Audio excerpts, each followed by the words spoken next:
What is going on, golf addicts? The Tour Junkies golf show here on the Better Sports Network. Welcome. Hope your Masters hangover is starting to subside, and you're feeling better about about yourself, and you're getting back to normal. I know we're trying to do that. Me and Pat. Pat, how you doing? Nursing the hangover well? Are you? Yeah, no, I'm doing good. I'm doing good. I'm in really kind of day three of getting Recovery. back to normal of recovery, and so I'm probably at like 86.5%.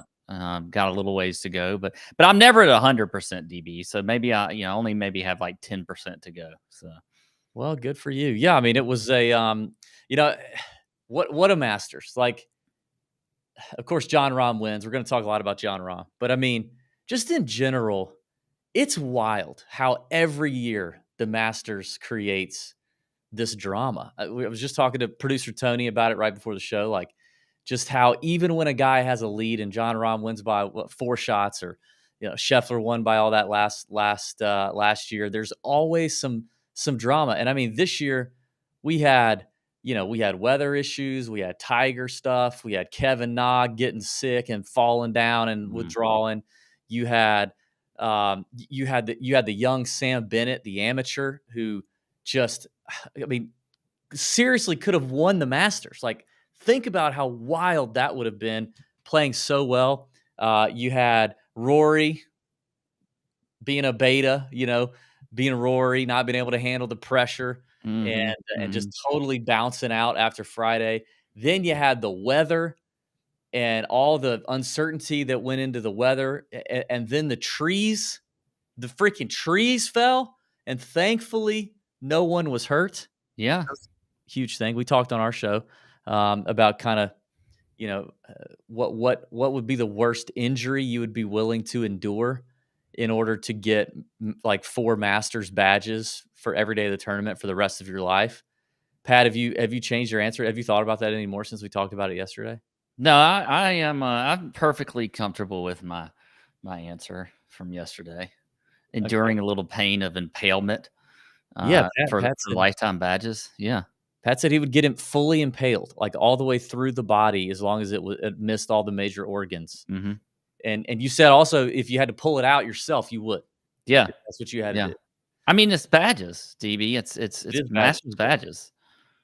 Yeah. I mean, what else If am I you supposed to do? Would you then turn around and sell the badges, or maybe some of the badges at any point, knowing that if you did, you would, and the Masters caught you, you would be, they would take away the badges, and then uh and then you would have impaled yourself and pulled it out, only to then screw yourself over by selling the badges and losing them? No, no, no. I would have kept them. They would have been my badges, and I would have controlled them. And everybody would have to come to me to see if they could get out there. I could delegate the badges every single year. I wouldn't have to worry about people giving me badges. They'd be all mine, DB, and I would. That's what I would do. I would keep them in my little safe, my Tony says personal safe. You're the Jack Bauer for Masters badges. Yeah, That's yeah. Well, um I mean, yeah, I mean, they're a big thing to get badges. So it was just so wild. Oh, yeah, and the 52-year-old gaunt Phil Mickelson, I don't really like cocaine, I just like the smell, Phil Mickelson. I hmm. mean, the dude, coming out of nowhere, has played like trash at LIV, could have won the golf tournament. The whole thing was just unbelievable. The amount of drama that the Masters creates. I told somebody I was watching it with, like, I watch golf probably 40 weeks a year, 40 Mhm. something weeks a year. I watch it. All these different tournaments. And some of the stuff that happens every year to go, like, you just never see it. You don't ever, it just doesn't happen anywhere else. How does it create that kind of drama every year? It's unreal. Yeah, no, it is, and it's just consistently good. Um, so I mean, like you said, I mean, you had the live guys doing what they were doing, and you really felt like they were just sort of a part of it all. It wasn't a whole lot of drama between them versus the PGA Tour guys. It kind of felt like a lot of that was a lot of media talk that wasn't even there. So I think it was important for those guys to play well, and for the most part, they did. So Well, I think it was good to see, actually. You brought it up, and we kind of had this to talk about here. I mean, we're going to talk about the Masters here the first probably half of the show, and then get into the RBC Heritage. It is RBC Heritage Week. It is an elevated event. You've got some of all the best players in the world just about are there. So we'll get into that. Okay, we'll get into that on today's show. Talk about handicapping that. Do our DFS cash lineup at the end. Pat's got some first round leader thoughts as well as some just the tip segment for you today. But staying on that theme with Phil and all that he did, but also 12 of the 18 live players making the cut. You had Phil, you had Brooks, and you had Patrick Reed all up there in the top 10. And Brooks, obviously, with a chance to win, just had a tough day on Sunday. Made nothing. Final round 75. Phil shooting a 65 for his lowest round ever at Augusta. And you said it, like it definitely felt like the live PGA Tour stuff really took a back seat. And we said it yesterday on the show, like I thought it was refreshing that CBS, the Masters, whoever was calling the shots there, seemingly treated the live guys like they would have treated them any other year. Mhm. It wasn't anything different. They didn't act like they didn't exist. They didn't act like Cam Smith didn't play great golf at Augusta last year or come close other years and years past. They didn't act like, I don't know. They just didn't completely make these guys disappear like we've seen the PGA Tour do on a couple of occasions this year. And it felt like that seeing Phil play well and even Brooks, who's not probably the most liked guy in the world, but people like watching him play in majors. But it felt like the general consensus or the general like vibes of golf fans was just starting to starting to inch a little closer to these guys just to be like, you know what? They're human beings. They made their decisions and they did what's best for them. And like I want to see these guys play, and I want to see these guys work it out, and I want to see the PGA Tour and live and whoever like work this thing out because this is just good for the game. It's just so much better for the game when all these characters are in it. And I think you may have felt the same way, right? Yeah, I did. I agree. I mean, I feel like it would be just like Augusta, to have everything, but to be above really everything else. I mean, Augusta is just that's the way it is. I mean, it is, Yeah. it's more about the place, the tradition, the history, all of that kind of stuff, and they just don't let things bother them or really be, I don't know, visible, I guess, with the divide between the PGA Tour and Live. It's about the golf course, it's about the tournament, it's about the history, all that kind of stuff. And I think that's just what you're going to see. When you see, Augusta and the Masters and really majors too. But I don't think it's going to be the same at all of them. I think the Masters is just a different animal than some of the other ones are. But I do think it was not surprising that it was like it was at Augusta. Yeah. Producer Tony has a question. Hop in here, Tony. Okay. Talk about live. Pat, you stole a little bit of my thunder there. I was going to ask the same thing with the Masters being the Masters, Augusta being Augusta, all of the history, all of the aura surrounding it. Do you think this would have been kind of the same thing where the live versus PGA drama would have taken a back seat if this was, let's say the Masters put their foot down and said, no live guys, but the PGA of America said, sure, we'll have them. And the PGA Championship, the next major, was the first time all these guys were together. Do you think there would have been kind of the backseat as far as we're at a major, we're at the PGA Championship, that's the first thing? Or is this kind of Augusta Masters over everything? Personally, I think Augusta is kind of the standard bearer for what, golf should be like as far as like how do we need to behave. I mean, it even starts if like you're reading the back of a badge. We're talking about badges earlier, like how you behave as a patron. You don't run, you need to do certain things when you're on the grounds there. And now some of it sounds like DB's probably laughing a little bit because he's thinking of it as old man golf and things like that. But I mean, the fact of the matter is Augusta is the standard for golf. And so I think that's why you typically see folks behave when they get on property. And that's not just people because they don't want to lose badges or that, they don't want to do things they shouldn't do when they get on the property. That's also the players. And so I think the players have something to do with it as well. They know when they get out there in Augusta that they've got to, pretty much behave a certain way. And some of it may be, sound a little bit restrictive, but I think it also presents what we saw, which is that there really wasn't a whole lot between, divide between the other two, between the different players. And I think if you get to like a US Open or things are a little different. You go to the US Open at Bethpage, where it's just wild up in New York, and it can be a little bit crazy, and there can maybe be a little bit of a different vibe than Augusta National.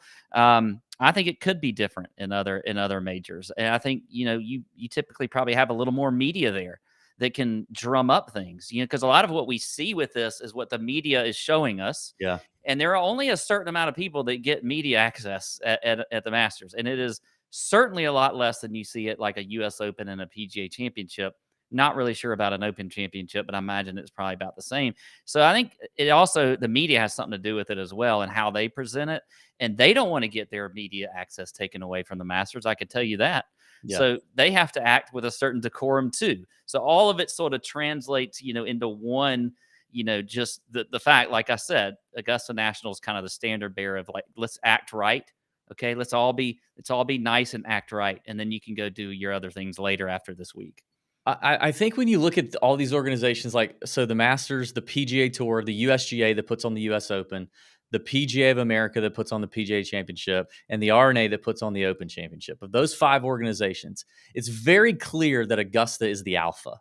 Whether they all want to admit it or not, or whether they all want to say, well, we kind of operate independently or whatever. No, Augusta National is the alpha in the room, even though they're not somewhat directly involved with a lot of those things. In terms of the world of golf, they are. And with the other 3 tournaments, you could possibly make the point that the PGA Tour dictates and kind of has a little more voice in the room at the US Open, with the R&A at the Open Championship, and for sure at the PGA Championship with the PGA of America. So, it will be interesting to see how the PGA of America presents the PGA Championship, and if it looks more closely like how the PGA Tour presents LIV guys, or how the Masters presented the LIV players. That will be an interesting thing to watch and thing to unfold.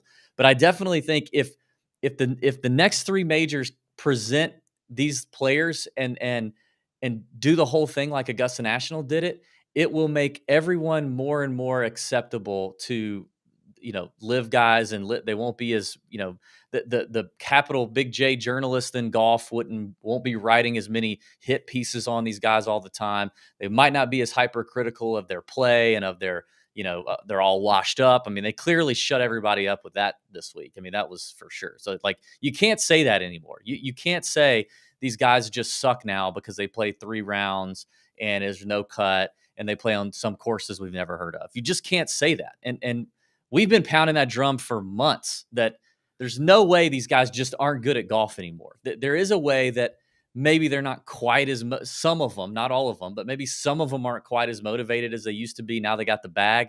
But there are still people there who want to be top players in the world. They want to win majors. They want to win money, and they're competitors. So I think we clearly saw that this week. It was something to behold, I tell you. I think an important distinction can be made on that though. Also, is that just like the PGA Tour, where you have the guys that are the top guys on the PGA Tour and will compete every week. It's the same with LIV. There's some have-nots in LIV too. It's not like everybody on the LIV Tour. Ian Poulter is not coming up there and competing. Well, I don't know now that Phil did. I don't. Who knows? But yeah, I mean, there's still the same dynamic on the LIV Tour as you see on the PGA Tour. There's a lot of have-nots in there too. So yeah, and the Masters is unique, right? The Augusta National is one of those courses where we see old fart. I mean, damn, Fred Couples. Fred Couples beat Rory McIlroy's ass in the first round. Like that, 63 years old. Yeah, that just doesn't happen a whole lot on at the U.S. Open, the PGA, or the Open Championship. So it may the PGA coming up may separate a little bit more the LIV PGA Tour guys. You may not have that that many LIV players in the conversation, but we'll see. And I definitely think New York is going to be possibly a very different vibe for some of these guys. So it's all interesting, and we've talked all about it, and we haven't really said much about Jon Rahm, who actually happened to win the golf tournament, running away in his second major. I mean, Pat, how freaking nuts that this guy won the Masters, won the green jacket with a 4-putt double bogey on number 1. His first hole of competition on Thursday, and then barely advanced the ball beyond the ladies' tees on the 72nd hole, his final hole, the 18th, to make par, and the guy won the tournament. It was insane what he did. Insane.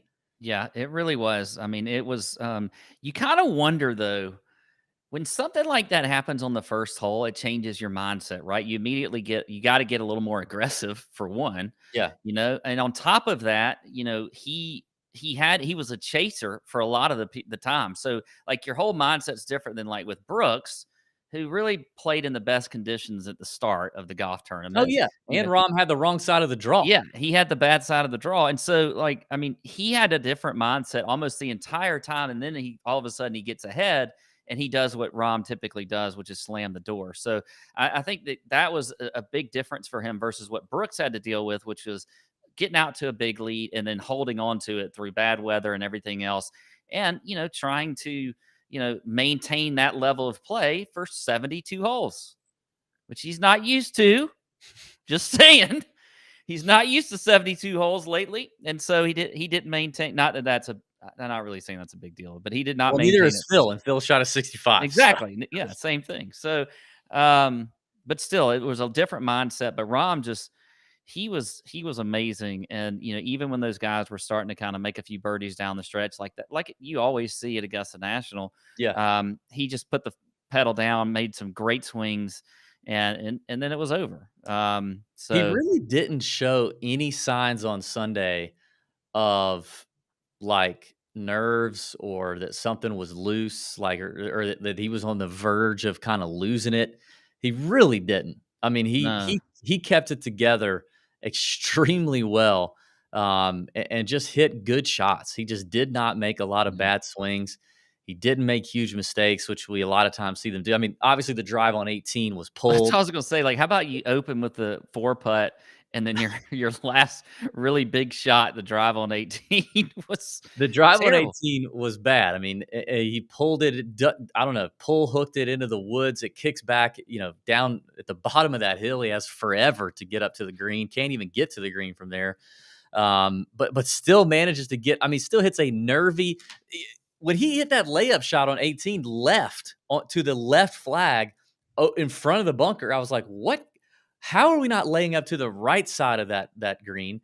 But so he has to now hit it high over the deep bunker and stop it quickly, to a left pin, the traditional Sunday pin. Like to hit that shot, that little nipper, that little nipper off the tight fairway there at Augusta over that deep bunker to a short-sided pin.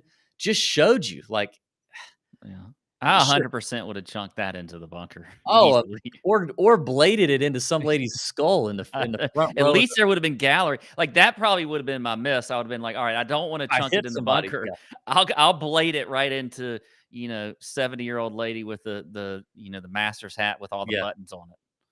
All right, we got to take a break. We're going to come back, talk a little bit more about the Masters, talk a little bit about some more about Patrick Cantlay talk, Tiger.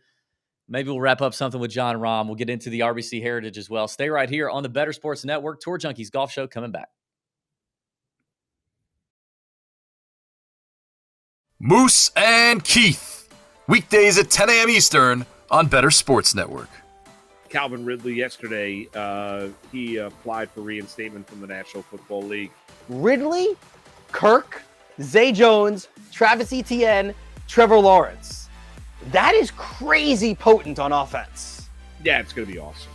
I mean, Ridley's great. I think Trevor Lawrence is a guy I want in fantasy this year. I think you're probably right. I think they're just going to get better and better. First off, Peterson's a wonderful offensive mind, a great head coach, and we've seen that and saw that this year as Jacksonville made it to the postseason. And Trevor Lawrence, anybody that questioned whether or not he could play in the National Football League or just how good he was going to be in the NFL, those questions were answered this past season as in the second half of the year.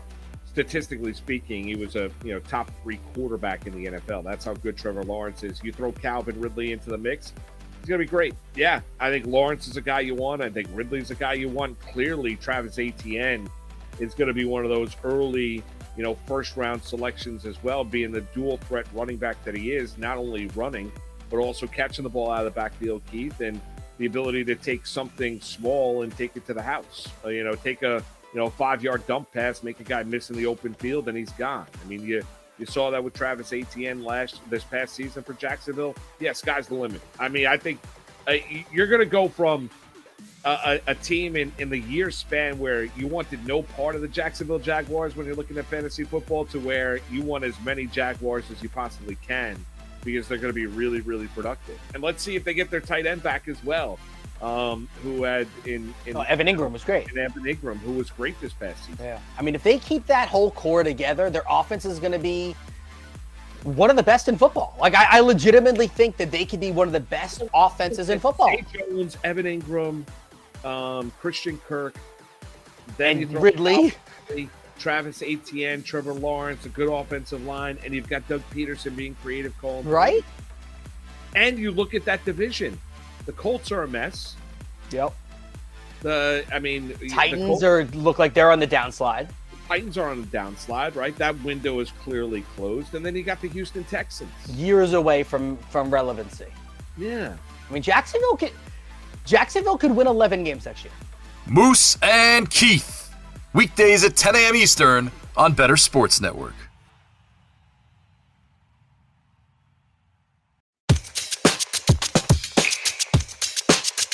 Making you money in daily fantasy sports and golf betting. Tour Junkies on Better Sports Network.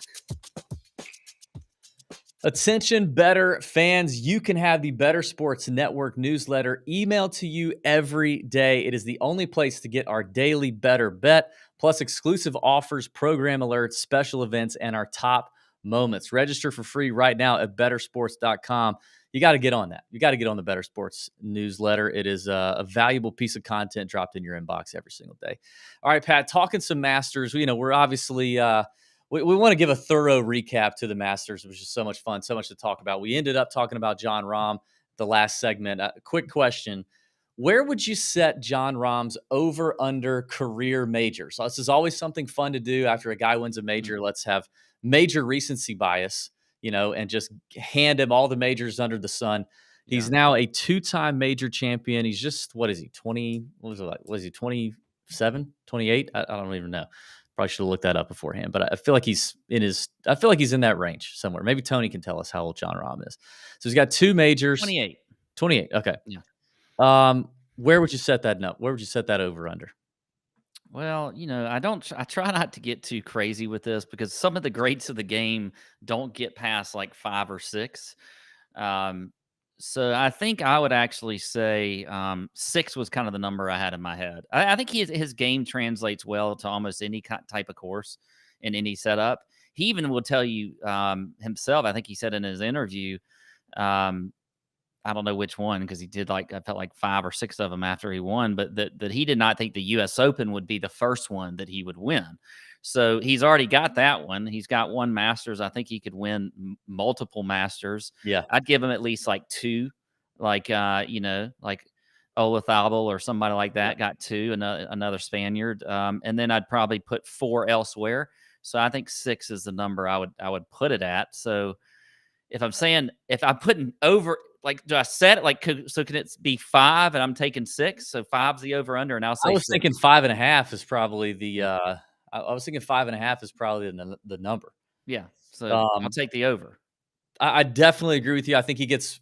I mean, to be 28 and to have the game that he has, and already the record and experience, and now the green jacket around Augusta, it would be hard to imagine him not getting at least 1 more Masters, because we see older guys now into their 50s with Phil that just can contend at Augusta. And so he'll be there for the next 20 years and he'll very likely still be relevant. So to see him win another one would not be a shock at all.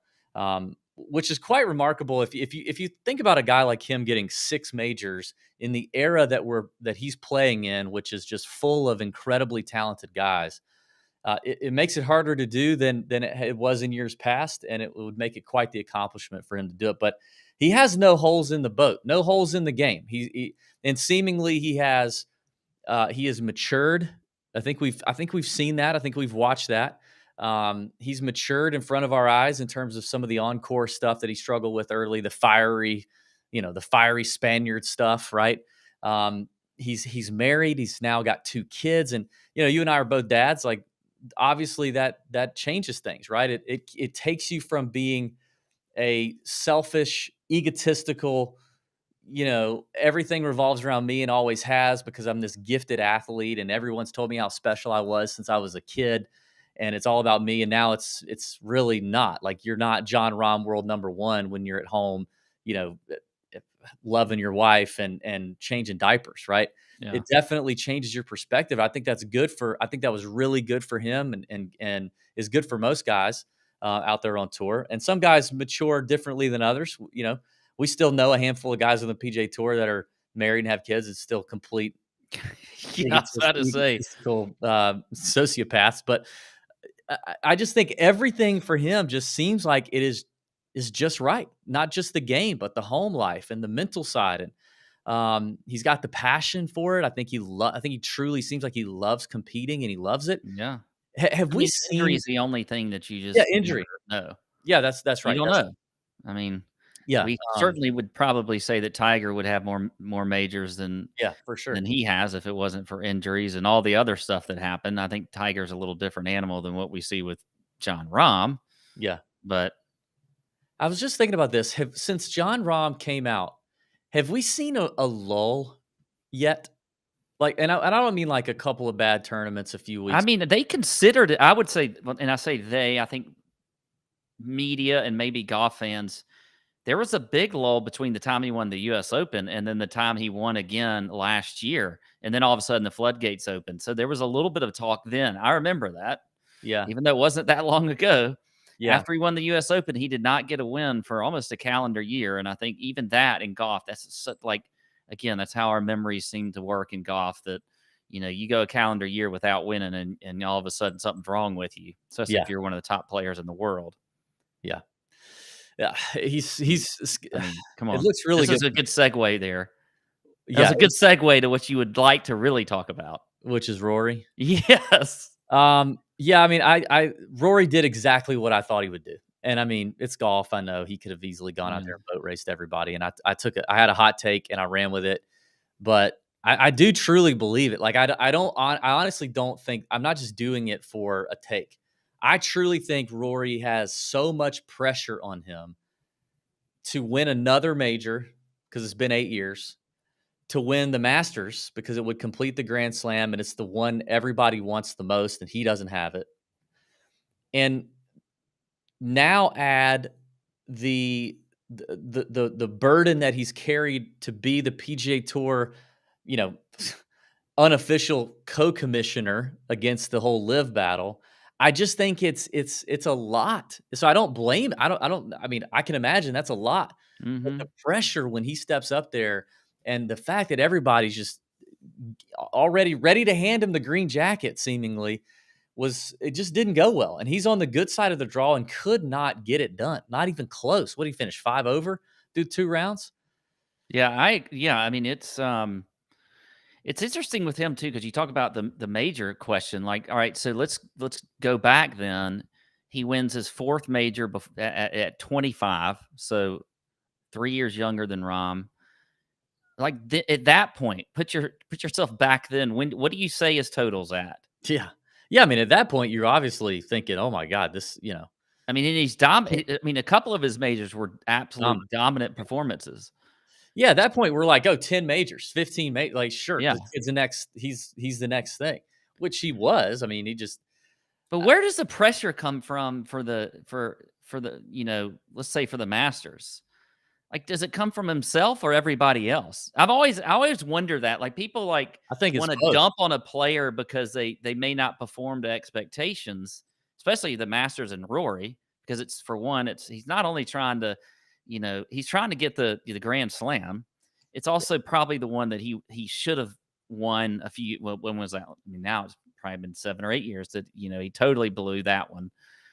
And then, he has everything like carrying the torch for the PGA Tour and whatever else. But I mean, I don't know. He doesn't go in there saying I should win the Masters and I'm the one that should be the favorite. Like, I don't hear that from him. I feel like there's No. pressure on him, but it also comes from outside sources too.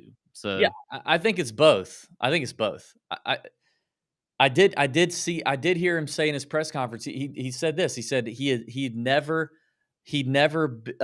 played as many practice rounds before the Masters as he did this year. He played. He said I played 81 holes leading up to Masters Week.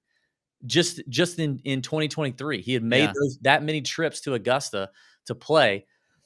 I mean, that's indicative of something. That's indicative of him saying, something's not happening for me at Augusta. I've got to do something different. I've never done this part before, so let me do this let me do this now because I want to win this freaking golf tournament. I almost think the best case scenario for Rory is go ahead and go on a tear now. You know, win the PGA or the Open or the U.S. Open, then go into a little bit of a slump.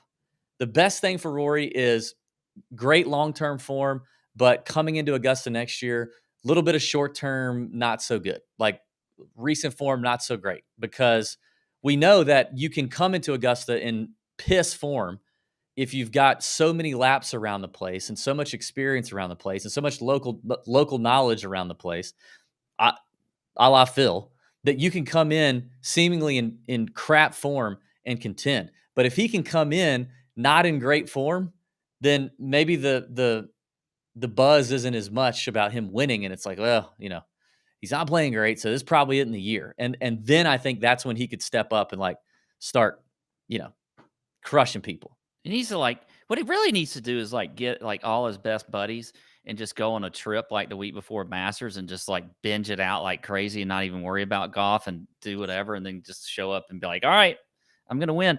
I think there's a whole nother question that nobody's asking. And I know we don't have a ton of time, but I think there's a caddy issue. I believe there's a caddy issue. Oh, little him Harry Diamond and Harry drama? Diamond. I don't think he needs the friend on the bag anymore. You see the guys that are taking the next step, like what Scheffler did. You see Rahm and Adam Hayes. You see Cam Young, who hasn't won yet with Paul Tesori on the bag, but it's coming. And these are different types of caddies than what he's got with Harry Diamond. I mean, I don't see a whole lot of interaction like him and like Greller and Jordan or either of those guys. Like, I think there's a little bit of a caddy issue. I would love to see him switch to somebody else. Look at Pat starting a rumor. Let's get I didn't say anything. Let's get the rumor mill swirling. Yeah. There's trouble in the camp, in the Rory Harry Diamond camp. I'm not saying that there's trouble between the two. I'm suggesting that I think there should maybe be a little bit of a change up for Rory. It's an interesting take. Of course, we also had Tiger, who made the cut. We thought he would make the cut. He made the cut on the number. He made the cut because Sung Jae and Justin Thomas coming down the stretch on Friday, in that weather, just struggled. Tiger had the poor weather draw, and then withdrew. So he makes his 23rd consecutive Masters cut or something crazy like that, and then has to withdraw. The plantar fasciitis he couldn't handle it, which it was rough to see on Friday. Question now becomes: do we see him again at the PGA? I guess in a month. Is that going to be enough time to kind of recover? Probably an easier walk at Oak Hill, I'm imagining. But yeah, it was tough to see. He was never really a part of the conversation outside of just everybody cheering for him to make the cut, and it was tough to see. Yeah, it was, and I hope he continues to get better. But I don't know. That plantar fasciitis, whatever it is, just really seems to not be able to go away for him. So speaking of it was painful to watch. Patrick Cantlay kind of making some headlines as well with some slow play that was everyone got to see and witness up close and personal on Sunday. None more up close and personal than his playing partner, Victor Hovland, who apparently was showing signs of frustration and irritation. I think we have a clip of Victor hitting his chip well before Patrick Cantlay is up around the green, and Victor just says, "I'm just going to hit it." Let's roll that.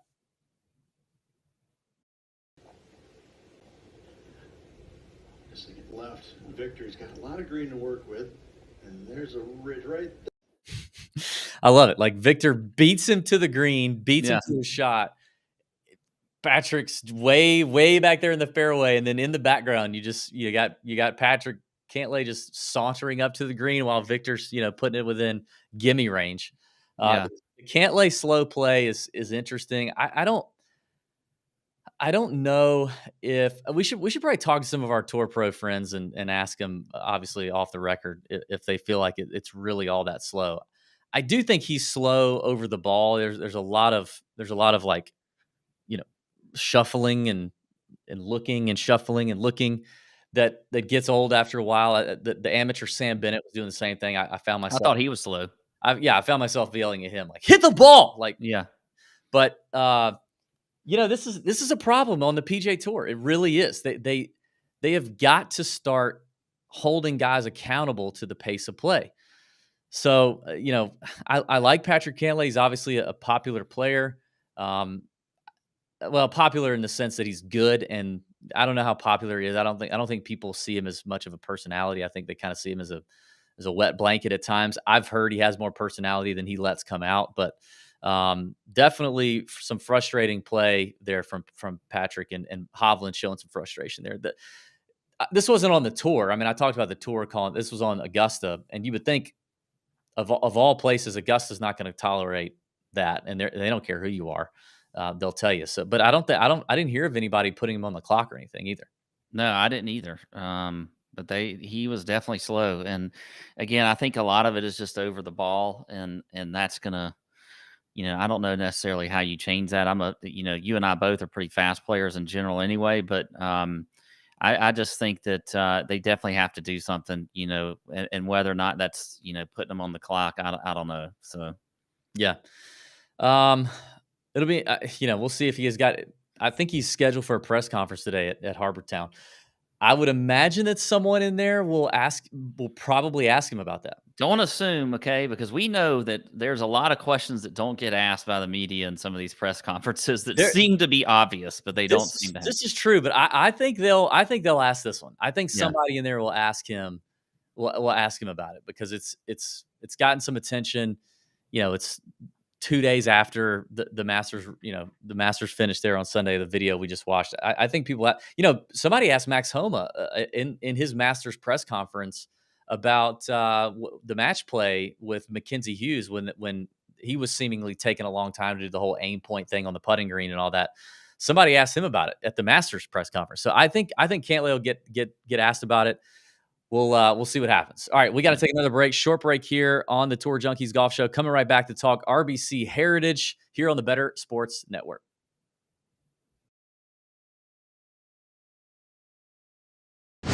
Bettercast. Hey, it's Rick Kamla, a.k.a. Ricky Props for Better Sports Network. Let's go to the wood with some futures. Boston Celtics plus 320 to win the NBA Finals. They have the best duo in the NBA, the best 8-man rotation in the NBA, and they're on a mission. Most balanced team in the league, second in offensive rating, first in defensive rating, first in net rating. Let's go to the West. The Phoenix Suns are going to win the West plus 220. They have the best core four in the NBA, the best duo in the West, 7th best defense overall. And with KD in the fold, they will not be required to go 7 games in any of their Western series. Nikola Jokic plus 210 to win MVP.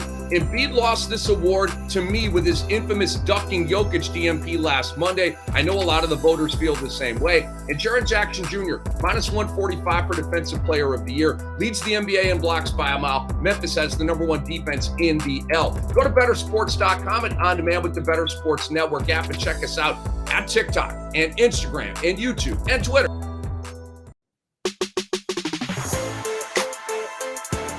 Now back to Tour Junkies on Better Sports Network. All right, we're back on the Tour Junkies Golf Show. That's enough Masters talk. We got all of it out of our system, I think. I don't know that we'll be talking much more for the rest of the week on Masters, but I'll still be thinking about a lot of it. Okay, I got a bucket of pimento cheese in my fridge. Every time I scoop some on there, I'm going to be thinking about Phil Mickelson doing what he did. It was unbelievable. But on to the RBC Heritage at Harbor Town. Just about 2.5, maybe 3 hours if you drive the speed limit from Augusta to Hilton Head. Pat and I, as I mentioned at the top, quite familiar with Harbor Town. We've both played it. I've played it a couple times. Have you played it once, or you played it more than that? I played it just once. Okay. Just once. With you. With me, yeah. Yeah. I vacation there every year. I don't play Harbour Town every year, but I vacation every year. Going back this year. We love Harbour Town, love Hilton Head. This is a pretty popular golf tournament, but gets a major bump this year because it is an elevated event. And I've seen this going around on Twitter. I don't know how much the players love that this is an elevated event the week after a major. So I don't know. I could kind of see the tour moving this around, or either moving the tournament, but that's hard to do because it's so close and convenient for the players. I don't know if they're going to continue to make this an elevated event. I mean, Rory said bump it. Yeah. He skipped now his second elevated event of the season, which you are only allowed by rule that he probably helped set up. You're only allowed to skip one without penalty, and apparently the penalty is it takes a dock in the whole PIP thing, which is the Player Impact Program. It's like basically a popularity contest. He's going to take a dock in that, which Rory's like, I don't think he's too concerned about it. Yeah, I think they can move this around. This is, they've said that they're going to move some of the elevated events. They're going to give them to some of the different spots. This is one I think may only live, for lack of a better way to put it, 1 year on the tour right after the Masters. We'll see. So we'll see. How these. But it's a great event. It's a family. I mean, the players love it. I mean, they bring their families. You got the beach. You got Greg Russell at Sea Pines and stuff like that. He's the guy that can talk to squirrels and sing songs. So there's all kinds of stuff. They love it. One thing I think is interesting to look at here, as we're talking about handicapping it, is there are guys here who, this is their first time here, or this is their first time here this is the first time they've played this course other than 2020, when it was one of the first courses we came back to in the summer of COVID. After we had the layoff in March when everything was canceled from the players, and then these guys had a 2-month break, and then golf was really the first sport to start back up in the summer. Mm-hmm. And we saw a lot of guys who normally never came to Hilton Head to play this event now show up because they were itching to play, and they wanted to get back at it.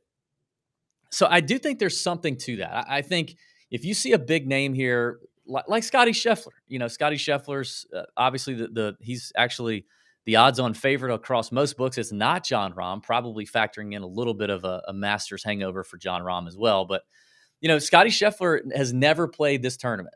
He's never chosen to play this tournament after a Masters. He's played in he's played in 3 other Masters other than the one he just did, and he didn't choose to come here after any of them. And he didn't even choose to come here and play in 2020 in the summer. I think there could be something to that. I don't know for a fact. I mean, Scotty Scheffler's game translates on any golf course in the world, but Jon Rahm's another one. The only time we've seen Jon Rahm here is in the 2020 year. So I think as you look at guys that you should potentially be handicapping, I think that's one angle to pay attention to. Now, that being said, Pat, I think 13 of the last 15 or 16 winners at Harbour Town at the Heritage played in the Masters the week before. So it's not like, it's not like the guys showing up here from Masters are not going to be sharp or just don't want it. But we've definitely seen the opposite. Jordan Spieth won this event last year. We've seen a variety of winners here. You don't have to be a bomber to play well at Harbour Town. It really, for an elevated event, most of these elevated events are at golf courses where you just got to hit the long ball, and it's an absolute bomber's paradise.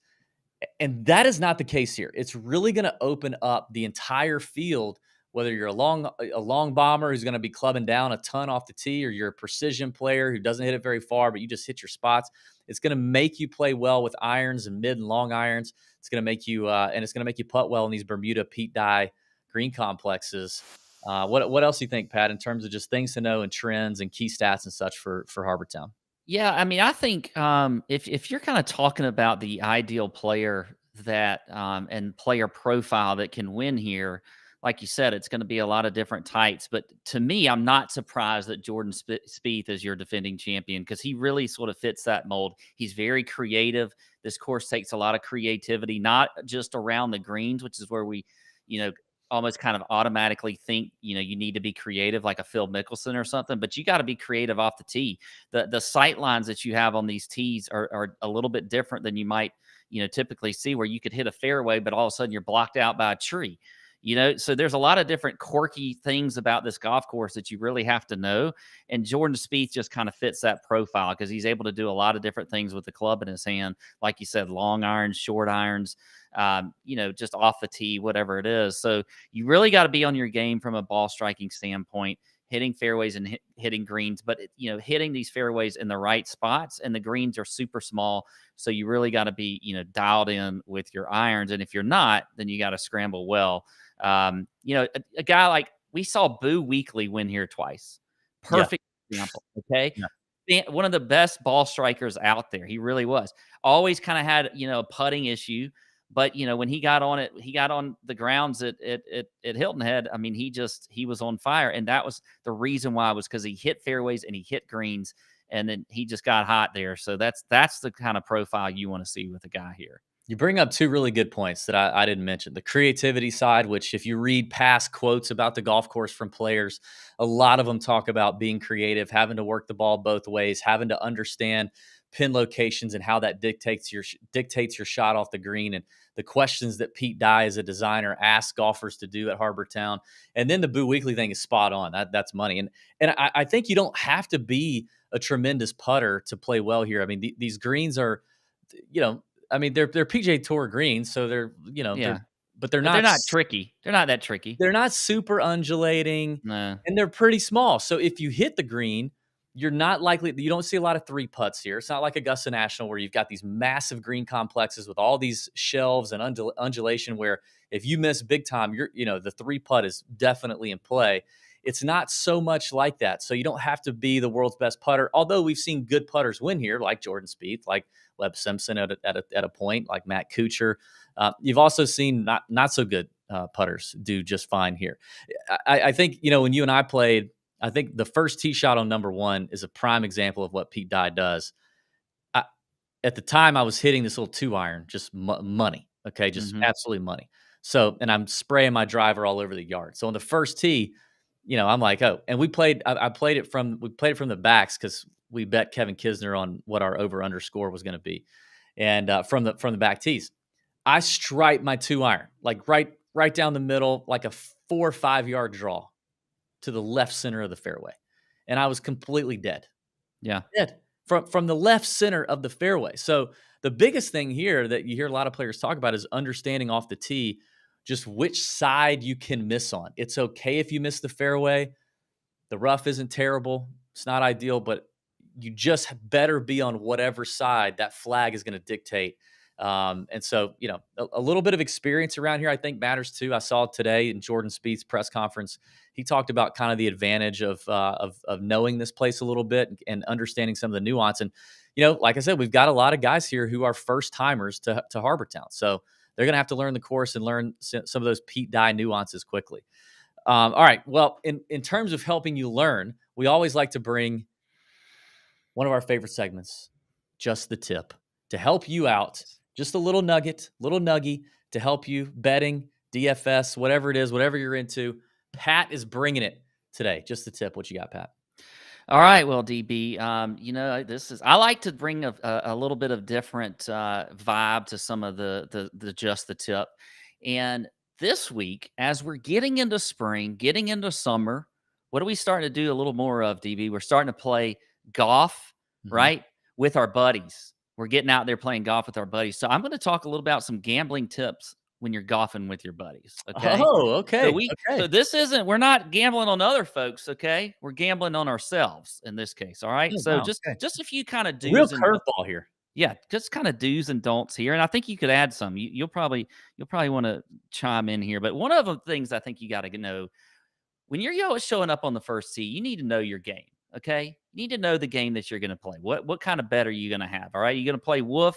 Okay. Are you going to have a 10-10-10 Lauderdale? Like, what are you guys going to do? Don't be showing up there or saying like, hey, we'll figure it out after the first hole. Okay. Don't do that. All right. Pat, how do you do this? Because you are coming in hot, guy. You never, we don't.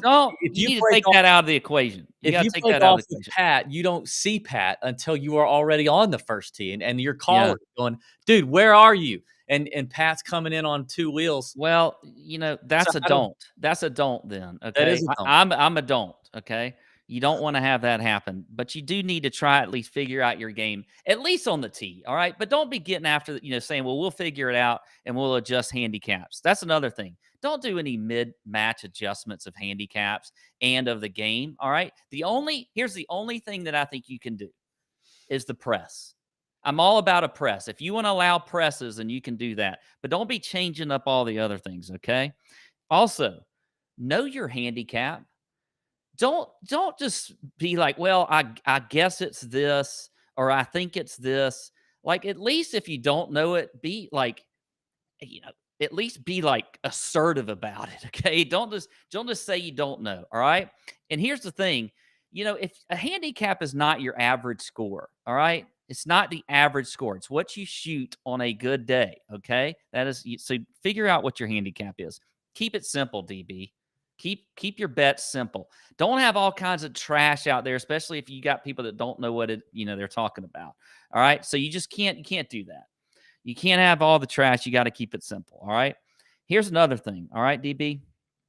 Here's another thing we got to do. Okay. You got to pay up. You got to pay up at the end. Yeah.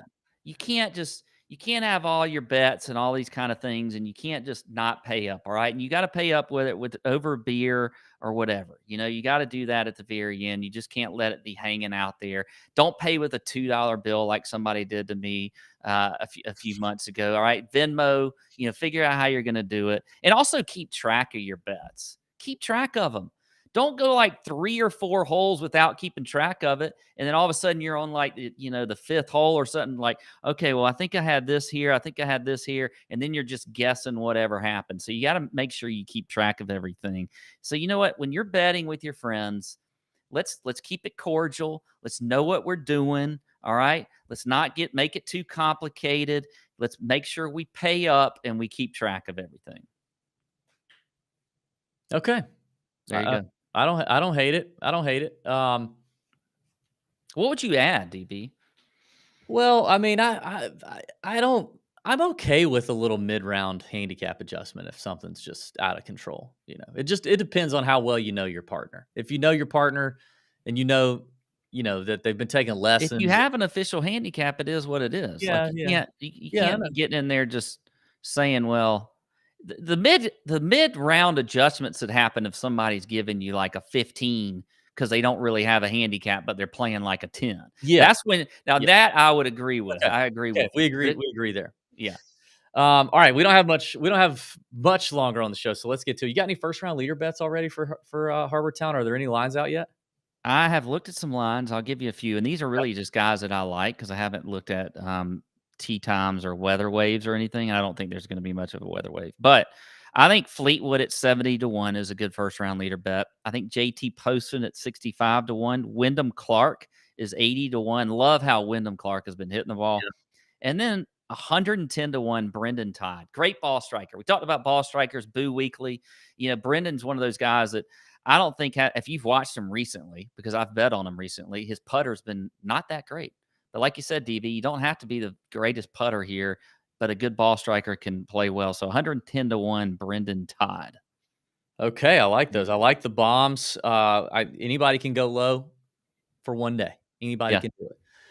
Looking at the weather, it's going to be an interesting weather week. It looks like not much of an advantage at the moment, one way or the other. It does look like possibly some showers on Thursday and definitely some showers on Friday that could soften the course a little bit, which is a shame because you love it when Harbor Town's playing firm and fast. Mm-hmm. But then on the weekend, it looks completely mild and gettable. Just early projections. I even saw the one sports book in Vegas put the over-under total for the winning score at -16.5. Which has only 16 under has only won this tournament twice since 2015, and so that's and I'm taking out the COVID year in 2020 because it just played so different, but it hasn't really gotten to 16 under very often. But apparently Vegas thinks it might this week because of possible rain, softened conditions, and no wind, and the no wind factor at Harbor Town, that is the main defense of the golf course. So if that doesn't happen, it's going to be gettable, which again helps out the long shot opportunities. So I'm excited about that. Let's do our DraftKings DFS cash lineup, Pat. for the RBC Heritage. Let's get to it. So we're going to give you a lineup that we think you should play in a 50-50 or double up game on DraftKings, just simply trying to double your money, not trying to get too cute. We don't really have to pay up and get the Jon Rahms or Schefflers or Jordans or Cantlays even. We just want to have a nice balanced lineup where all 6 are very likely to make the cut, and we got to move very quickly. So I'm going to start with I'm going to start at 9,600. Cam Young, 3rd place last year without Paul Tesori. Now he adds Paul Tesori on the bag. Webb Simpson's old guy. He's a lock. I'll start with him. All right. Well, as everything seems to be shutting down on me, so I can't even look up a price. So I'm just going to have to go with the player here. But I do think this guy has just shown incredible. I think he's made 20 straight cuts here. Matt Kuchar. Kuchar, yeah, this is his 20th year, I think, and he has made every cut except for I think the first year he played. He's at 7,700. Okay, I'm going to then go to Shane Lowry at 8,300. He has been tearing this place up over the last few years. He's in good form. I like Shane Lowry. All right, Shane Lowry, and then where is DraftKings like kicking you out or something? No, it wouldn't. It wouldn't load up for some reason. All right, who was the first player you said? Cam Young, Shane Lowry, and Matt Kuchar's our team. Okay. All right. Now I'm back. All right. So I will go with, we got a little room here. I think I'm going to take us up to Sung J M at 8,600. Yep. I was already looking on him. I was going to pick him if you didn't. Okay. All right. 7,900 left between 2 players. I think I'm going to roll with, I'm going to give you some flexibility here, Pat. I think I'm going to go ahead and take JT Poston at 7,300. That's as low as I want to go. Postman's hot, loves his place. That gives you plenty of room. 8,500 to do what you want. Such a big fan. I agree. All right. I'm kind of in between 2 guys here, Fleetwood. And then I actually do like Tom Kim, but I feel like there's a little bit of a risk there. Yep. And Fleetwood would have been my first pick had I not gone with Kuchar. So I think we go Fleetwood there. I like it. Very balanced approach, balanced lineup, good for a 50-50 or double up. Tommy Fleetwood, Sung J M, Matt Kuchar, Shane Lowry, JT Poston, and Cam Young is the lineup. Golly, that looks so good. I mean, I don't know how it misses. I really don't. Yeah. What a fun show. Love recapping the Masters. Love RBC Heritage. Love watching the Heritage every single year. It's just a great tournament to watch. You got to watch it. If you have some time, turn it on and check it out. Next week's going to be a little weird. It's the Zurich Classic. It's a team event. It's not a great week for DFS or betting, so we'll see what kind of content we come up with. Might get weird next week, so come back on the Better Sports Network and check out the Tour Junkies Golf Show. Hope you have a wonderful week. May your screens be green and bend over your bookies. See you. Out.